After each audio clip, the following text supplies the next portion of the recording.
Hello Pisces, Sun, Moon Rising, and Venus signs. Kamusta kayo? Sana po nasa mabuti kayong kalagayan.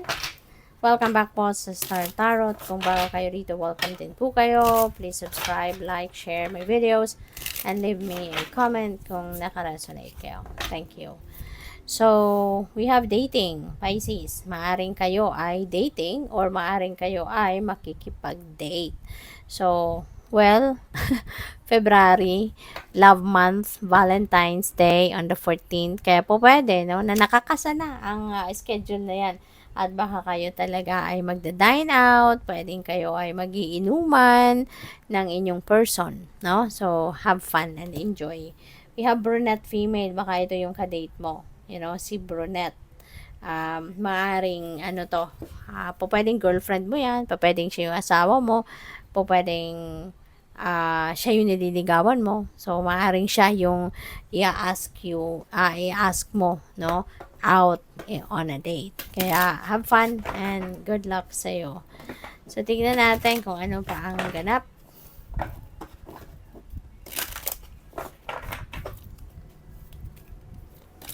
So, we have Lemuria returns. Wow. So, siguro ang iba sa inyo dito buntis, no? Pwedeng buntis na kayo, Pisces. Or, pwede rin naman na yung person mo ito. Okay? Baka yung person mo yung nagbubuntis and maybe malapit ng mga anak. So, what else? We have honor the masculine, respecting men, embracing the masculine divine. Pisces, ang iba sa inyo rito siguro, baka you are going to change, you know, how you see things, people, and situations, no?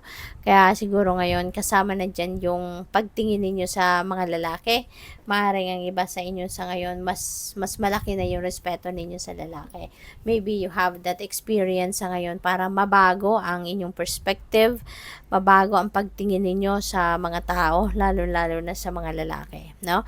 So, siguro, mas ano na kayo ngayon, mas magiging appreciative na kayo of the things, no, that those men are doing, no? Pwedeng ganun ang ganap dito. Pwede rin na ang iba sa inyo dito, you're going to embrace the masculine energy.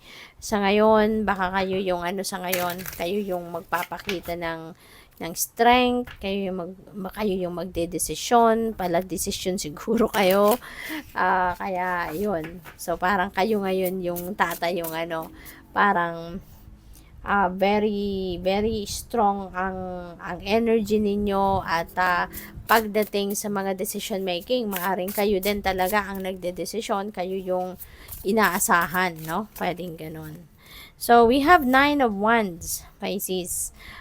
Maybe, you know, you need to set your boundaries sa ngayon. Kasi kahit sa anumang klaseng relationship, anumang category of relationship, napaka-importante na meron din tayong boundaries. Diba? Kahit sa mga mag-asawa, lalo-lalo na sa mga magjowa, mga magkakaibigan, sa kapamilya, no? Kailangan natin ng talagang meron tayong boundaries na siniset to maintain our healthy relationship with them. Kaya maaring yun ang kailangan ninyong gawin sa ngayon kasi alam mo na, baka nasisense ninyo na teka lang, 'di ba? Parang hindi na to tama or parang naaabuso na ako, parang nakakalimot na sila sa limitasyon nila. So, maaaring ganun. Kaya, go for it. Okay? Go for it. Maiintindihan ka ng person mo. Kung ito ay kunyari sa mag-asawa or sa magjowa, no? Kasi importante ito, no? Para hindi tayo lumalaktaw doon sa kung ano man yung limitasyon ng bawat isa. It's best to, sa ngayon pa lang, no, kung napapansin nyo na medyo nakakalagpas na sa limitasyon, gawin mo na, no? Talagang ayusin mo na, mag-impose ka na ng boundaries para maging aware, no, yung inyong person sa limitation, sa boundary ng bawat isa. Kasi minsan feeling natin okay lang yon, pero kasi maaring ngumingiti ka pa rin, mabait ka pa rin, okay ka pa rin, 'di ba? Kaya akala ng person mo okay lang, 'di ba? Pero sa loob mo maaring nabibwisit ka na, naiinis ka na para hindi mauwi sa hindi magandang resulta or outcome, no, ang pakiramdam na yan, agapan mo na. 'Di ba? Kung gusto mo na mas maging stronger ang inyong relationship, mas maging stronger ang love ninyo and respect for each other. Okay? So, gawin mo na. So, we have Four of Wands. Ayan. So, this is union, no? So, po pwedeng ang iba sa inyo, papasok pa lang sa bagong love and romantic relationship, or po pwedeng ang iba sa inyo nandoon na sa existing relationship at baka magle-level up na kayo sa ngayon. Po pwedeng merong kasalan dito, no? Union in marriage ang po pwedeng mangyayari dito for some of you. So baka yun, talagang getting married na, or maaaring merong wedding party na nga, no, na pa pwedeng attendan kayo, or pwedeng meron ng engagement dito na magaganap. Kaya, good luck sa'yo. So, what else? We have Ace of Swords. Ayan. So, si Ace of Swords, this is a new beginning energy. You know, maaaring merong pagbabago na magaganap dito. Po pwedeng sa relationship dynamics yan. Po pwedeng related yan dito sa boundaries. Po pwedeng ganon. And feeling ko dito magkakaroon kayo dito ng clarity, magkakaroon kayo dito ng enlightenment, no, illumination for you to be able to do this, no, kasi baka nahihirapan kayong gawin ito na mag-set ng boundaries, 'di ba? But yeah, magkakaroon ka ng kalinawan sa isipan. You will be sent inspiration by the divine at lakas ng loob para ma-impose mo na to. At ito na yung simula ng pagbabago sa relationship dynamics ninyo. At magiging mas maayos yan for sure. You know? So, what else? We have the world. Wow. Baka travel ito, Pisces. Baka kayo ay magta-travel, no? Baka yung kasalan na yan, po pwedeng destination wedding,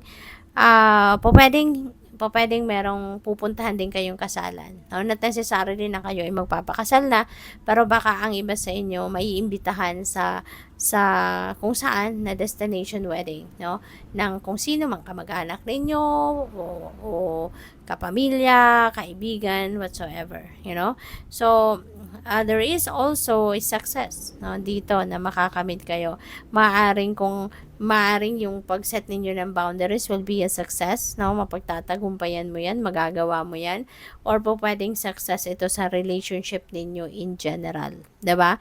Maaring sa lahat ng effort, no, na ginawa mo na para sa person mo, maaring that will be reciprocated, maaring magpapakita din yung person mo ng kanyang pagmamahal, pag-aalaga sa'yo, pag-aaruga, or lahat ng effort, no, na ginawa mo siguro dito sa relationship ninyo dalawa, maaring yan ay magbubunga ng maganda. Maaring makikita mo yung resulta na wow, 'di ba?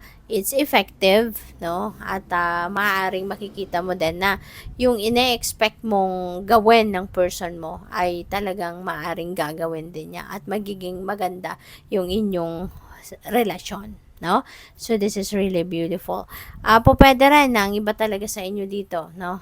Since we also have the Four of Wands, po pwedeng magle-level up talaga ang inyong relationship. Maaring meron dito sa inyo na couples na talagang mag-aasawa na, magpapakasal na, or po pwedeng magsasama na sa isang bubong. Yung bang you just want to be together na, no? Yung ganon. So, good luck. Thank you for watching. Love and light. Namaste.